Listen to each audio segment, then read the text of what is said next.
Okay, so this is our first lesson. We're going to talk about points using GeoGebra. So again, this is our basics.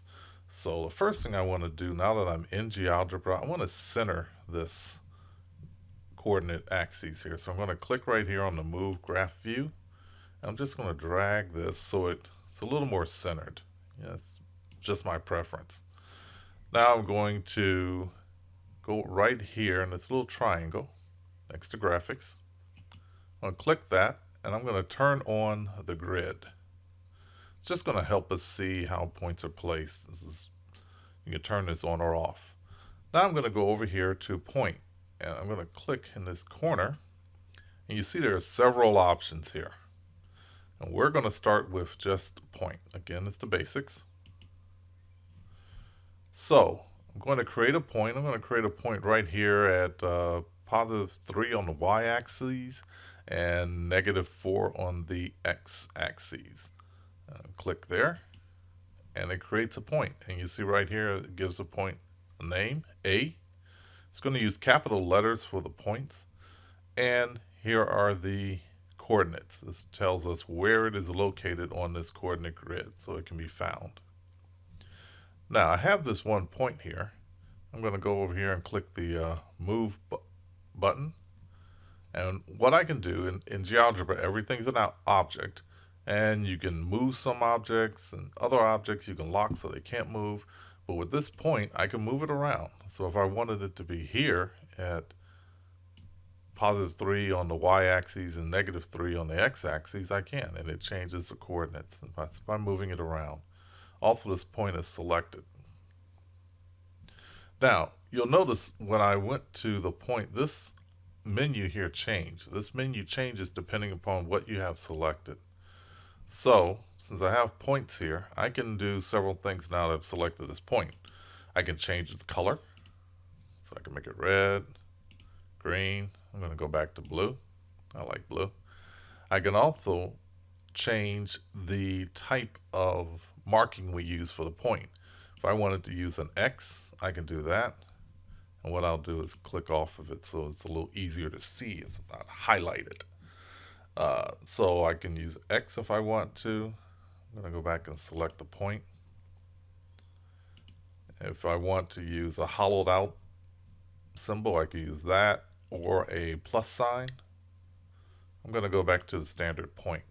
You can also change the size of the identification. So you can make it smaller or I can make it larger. I'm going to go back to the default.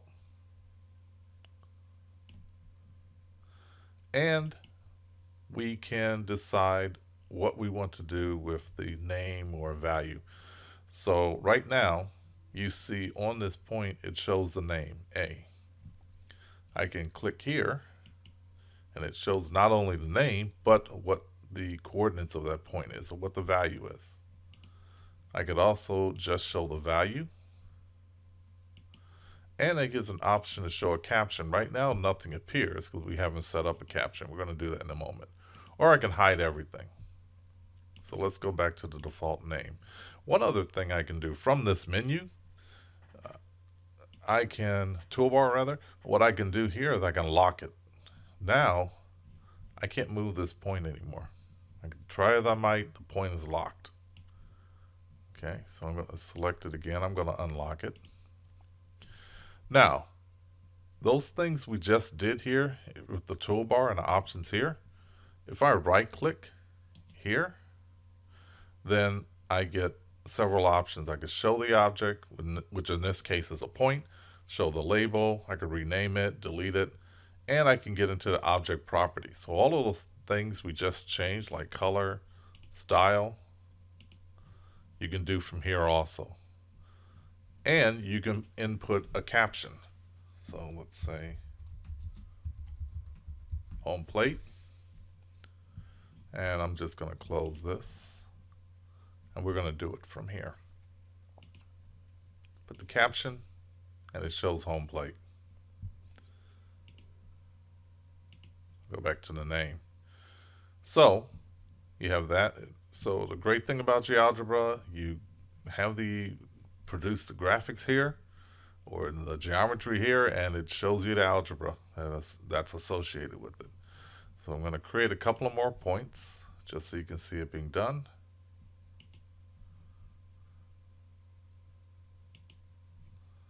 And now we have 3 different points in 3 different areas of this coordinate grid, and it shows you the coordinates of those points.